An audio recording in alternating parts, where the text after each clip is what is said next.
Brevard Zoo's Restore Our Shores program has been restoring oyster reef here in Brevard County since 2014. Since then, reef building has evolved, and the materials have changed as we have learned more from our restoration successes. Currently, the zoo uses galvanized steel mesh boxes filled with recycled oyster shell when creating oyster habitat in the Indian River Lagoon. These restoration units are called Oyster Gabions. First, oyster shell is collected through our Shuck and Share program from restaurants around Brevard County. After all, an oyster's favorite home is another oyster shell. The zoo has collected over 7 million pounds of shell from over 20 partners. The shells then quarantine for a minimum of 1 year in order to prevent any foreign species from entering the lagoon. To prepare for reef building season, the zoo's Restore Our Shores team and many community volunteers begin to cut sheets of galvanized steel into 2 sizes. These sheets are bent into similar complementing shapes that fit together to form a box. Using small hog rings and hog ring pliers, volunteers attach 2 pieces together to form the empty gabions.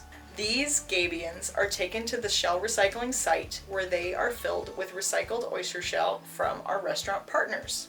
Once filled about 3/4, the gabions are much heavier and need to be lifted using the proper lifting techniques, and perhaps with a buddy.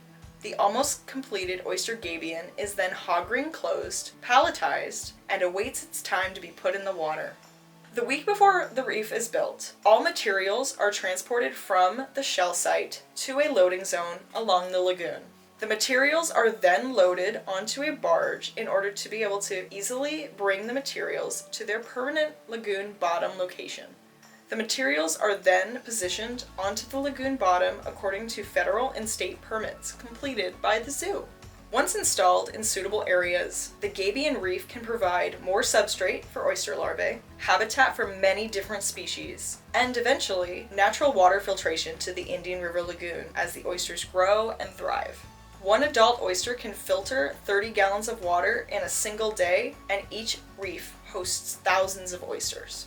Since 2014, the zoo has installed over 70 oyster reefs in the lagoon and continues to build more to rehabilitate local oyster populations and restore lagoon water quality.